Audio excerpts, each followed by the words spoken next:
Okay, we've got a challenging but I think fair equilibrium question here. So let's have a look and see what is static equilibrium. So it says a uniform rod AB has a mass m and a length of 2a.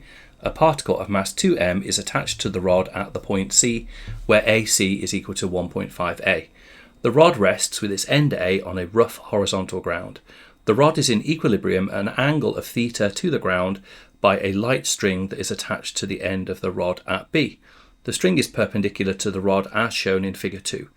Explain why the frictional force on the rod at A acts horizontally to the right on the diagram. Okay, so first of all, let's just get a sketch going to show what's happening in this question. So always the most important thing in mechanics. So there is our rod. Okay, we've got a string holding it. And so I've just put T for tension there. It's 90 degrees as shown on the diagram. It's a uniform rod of length 2a and mass m. So the mass m is acting halfway along. So we've got a weight here mg, and that distance is a, and that distance is a.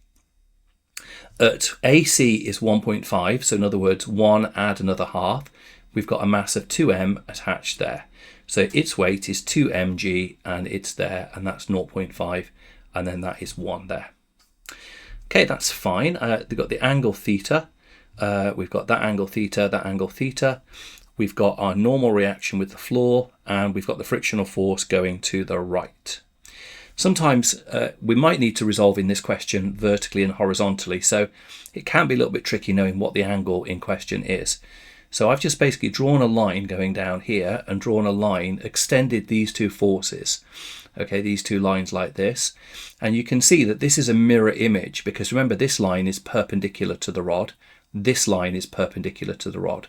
That's coming straight down. So this angle, and this angle are all corresponding angles.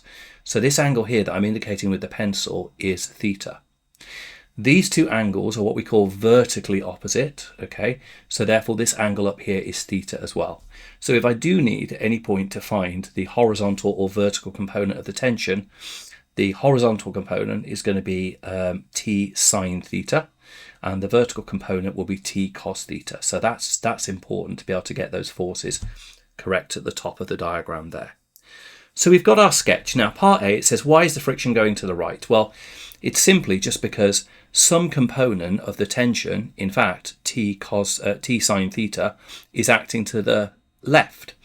And because the system's in equilibrium, there must be an equal and opposite force acting to the right. And the only force that can be is the frictional force.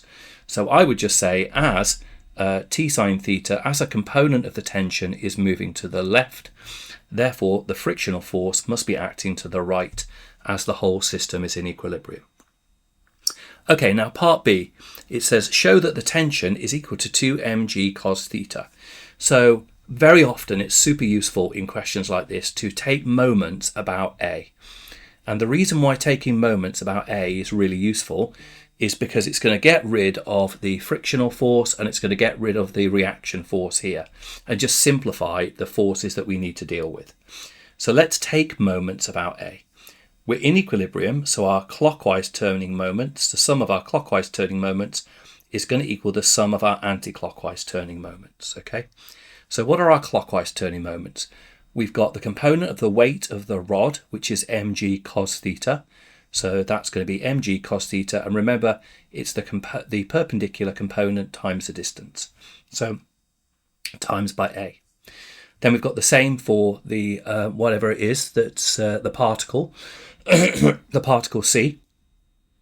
Now it's at a distance of 1.5a and it has a mass of 2. So the component, the force that's going to be turning that is going to be 2 mg cos theta. That's the component of the weight that's perpendicular to the rod times the distance, which is 3 over 2a. Okay, so those are our two clockwise turning moments. Let's look at our anti-clockwise turning moment. Well, we've got a force T here, which is perpendicular to the rod and is acting at a distance of 2a away from the point A. So it gives a moment of 2a times by T. So that's everything done there. So now we can sort of simplify this.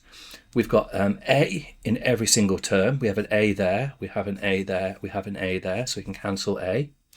And then we've got 3 over 2 times by 2 is going to be 3 lots of mg cos theta a, and we've got 1 lot here of mg cos theta a.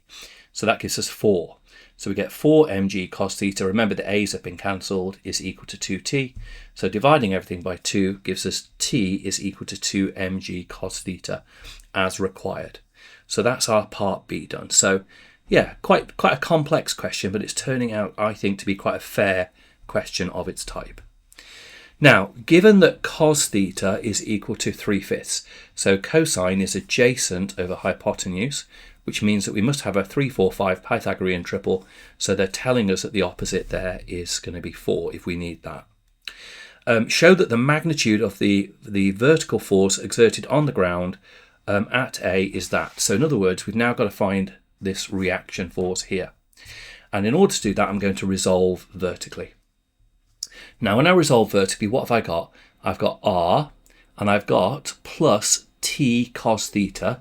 The component of the tension that's acting vertically is T cos theta there. So we have R plus T cos theta equals mg plus 2mg. So that's our forces here. R plus T cos theta equals mg plus 2mg. Now remember, we know that our T is equal to 2mg cos theta. So we can put that in. So we have 2mg cos theta times cos theta, which is 2mg cos theta squared. We have our R there. And then mg add 2mg is 3mg. They told us in the question that cos theta is 3/5. So we can put that in as 3/5. That's now going to be 3/5 squared. So we've now got R plus 2 times 9 over 25. That's our 3/5 squared mg equals 3mg. And then we can just take this whole thing off to the right hand side to get our expression for R, which turns out to be 57 over 25 mg as required. So that's quite nice, quite nice. Now, the last bit of this question, what does it say? Let's just scroll down. The coefficient of friction between the rod and the ground is mu. Given that the rod is in limiting equilibrium, show that mu is 8 over 19. 4 marks. So we're going to resolve horizontally this time. So going to our sketch, let's have a look at our sketch. Resolving horizontally, we've only got 2 forces. We've got the frictional force acting to the right, and we've got T sine theta acting to the left. So therefore F equals T sine theta. T, we know, is 2mg cos theta from earlier in the question. So we've now got the force, frictional force, is 2mg cos theta sine theta. Remember, we were given cos theta and we worked out what sine theta was from Pythagoras. So therefore we've now got F equals 2mg cos theta times sine theta, which is 24 mg over 25. So we know F. Now, the whole thing is in limiting equilibrium, which means we've got the maximum force, we've got F max, and we've got equals. Because remember, depending on the circumstance, we might have that F is less than or equal to mu R, depending on the circumstance. But when we're in limiting equilibrium, we have F max equals mu R. So our force is 24 mg over 25. R, that was the 57 mg over 25 that we found out as the answer to part C. So the only unknown in this part now is mu. So we can cancel out mg because it's in both sides, and then we can just divide by this and we get our mu. So the 25s are going to cancel, so mu is 24 over 57, which simplifies into 8 over 19. So therefore mu is equal to 8 over 19 as required.